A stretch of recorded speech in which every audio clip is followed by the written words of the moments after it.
Hello, dear people. Here is a story about how mysteries are created. The mysterious sphere. In Russia, no one knows how it appeared, and it became home to cults. One day in 2021, the sphere finally collapsed, unfortunately.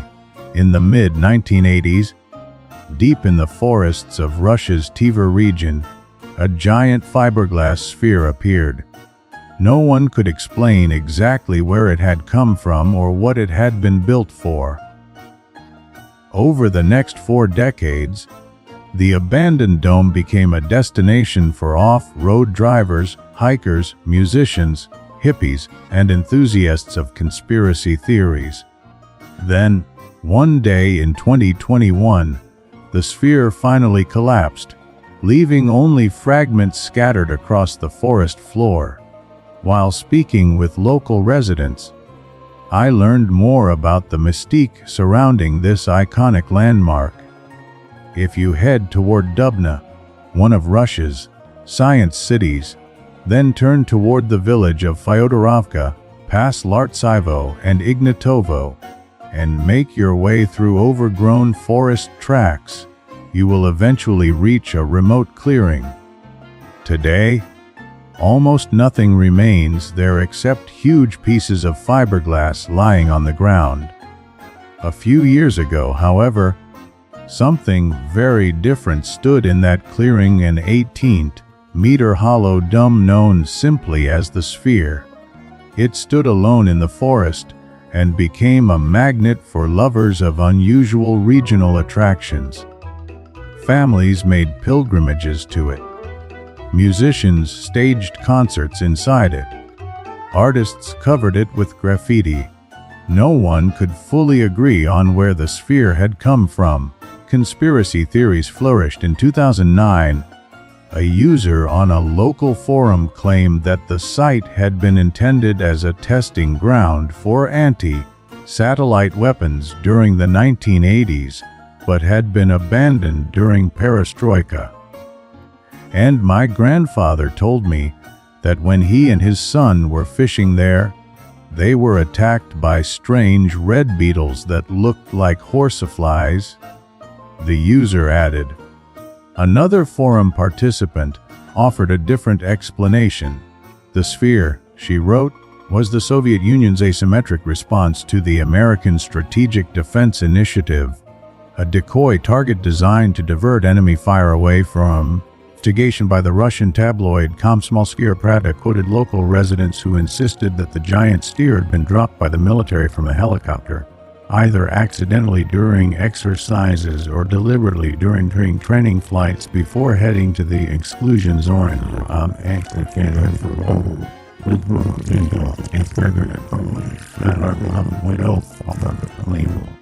A former employee of the Regional Design Institute Tver Oblast claimed that the Ministry of Defense had once planned an experimental settlement in the area and that the sphere had been intended to serve as a recreation center with a dance floor. This version was later repeated by electronics engineer Leonid Semanskov. According to him, the settlement was being built by the Soviet Military Research and Development Bureau NPO Almaz. The decommissioned radar transparent dome, famous for its unique acoustics, had been transported there by helicopter with plans to convert it into a kind of concert hall. Even today, Wikimedia labels the site as ruins of a radar transparent dome, part of a command and trajectory radio communication system for controlling military spacecraft. Something spiritual. Whatever its true origin, the sphere possessed a strange ability to attract people. Its first regular visitors were off-road drivers. In the mid-2000s, internet forums were filled with plans for spring expeditions to the sphere. Drivers shared stories of their trips, videos, and recordings made inside the dome. Cyclists soon followed. It was a cult place, vitally Balakan. An organizer of hiking tours from the nearby town of Kimry told me, 10 years ago, if you were going to Dubna, you simply had to stop by the sphere. Balakin remembers the site before it became covered with graffiti and litter. Once, while returning from a hike to the Ivankovo Reservoir during heavy snowfall and strong winds, his group stopped at the sphere and found campers who had spent the night inside, warming tea over an open fire. On another occasion, they encountered a group of young hippies who had lined the interior with candles and were testing the Dome's acoustics using flutes, bells, and other instruments. The sounds were indescribable, Balakin recalls. In 2012, Alexei Reznikov, then a physics student at Moscow State University, learned about the sphere through a blog. He and his girlfriend traveled there with a tent and spent the night. He still remembers the mud beneath their feet and the way even the faintest sounds echoed from the curved walls. His girlfriend, who normally disliked singing, suddenly began to sing. That same night an idea came to him. What if they returned with guitars? Reznikov eventually organized what was perhaps the largest event ever held at the Sphere. According to him, more than 100 people attended. What began as plans for a modest acoustic performance grew into a full-scale production entitled An Ordinary Miracle, Symphony in the Sphere, complete with music, poetry readings, choreography, video art, and pyrotechnics. After that, concerts became a regular occurrence. Musicians spoke about the dome's remarkable acoustics, how even footsteps or the rustling of clothing seemed to vibrate. I'm not someone who tends toward occultism or mysticism, Reznikov says, but this sphere, you simply can't help treating it as something spiritual, even though, of course, it's just an ordinary radar dome. But because of the atmosphere and everything connected with it, you want to write sphere with a capital S. It was a good sphere. In the winter of 2014, members of a Suzuki motorcycle club carved their group's name into the sphere with a chainsaw and posted the video online. The backlash was immediate. Regular visitors tracked down the motorcycle license plates visible in the footage and openly discussed revenge. On and off Road Forum, one user published an angry essay accusing the bikers not only of vandalism but also of compromising the entire structure. A group of volunteers soon arrived to clean up the trash and paint over the graffiti. Let's respect nature, buildings, landmarks, our shared places, one activist urged. It wasn't enough. Witnesses say the sphere gradually began splitting in two, slowly collapsing into something resembling a giant bowl. Its fiberglass panels bent and sank into the swampy soil of the Tver forest. In 2021, it finally fell apart. It's a shame it collapsed, says Valentina, a small, smiling woman who has lived in Lartsevo for nearly 30 years. I don't know why, but it is. Lartsevo was one of the two villages through which pilgrims passed on their way to the sphere. It is not somewhere you arrive by accident. A half-hour detour from the main road, consisting of only 2 streets and 14 residents. It used to be lively.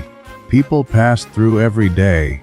Valentina said her son Vyacheslav made a business out of pulling stranded visitors from the muddy forest road. Nowadays, there is no one left to tow. The sphere is gone.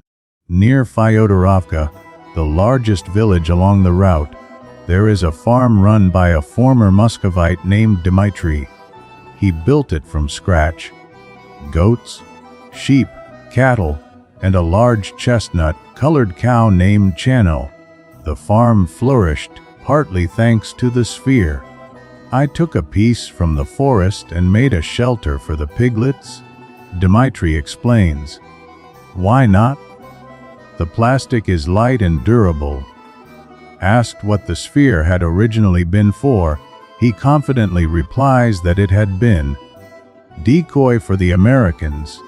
In neighboring Ignatovo, a man named Vadik says many local residents took pieces of the sphere and reused them for various purposes.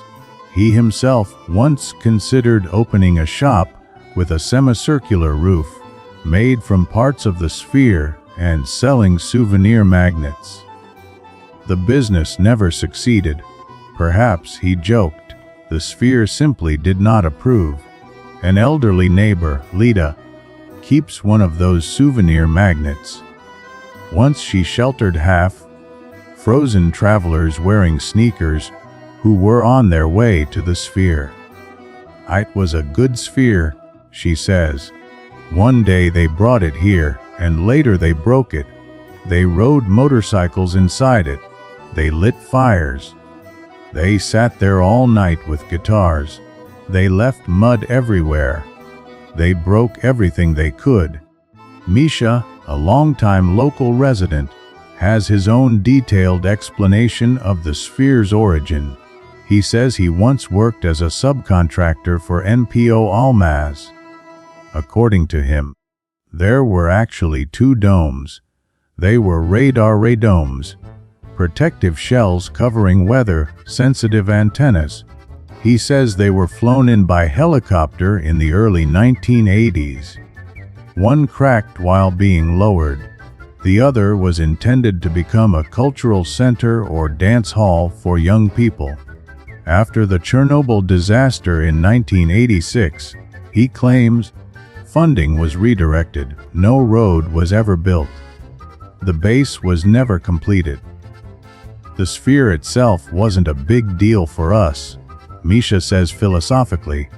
Local people went there to pick mushrooms, to shout, to hide from the rain. For young people, it was perfect. And yes, he admits, the acoustics were extraordinary. People came simply to hear the echo wrapping itself around them. Unfortunately, all that remains today are memories and the myths surrounding the sphere. That is how a mystery is born.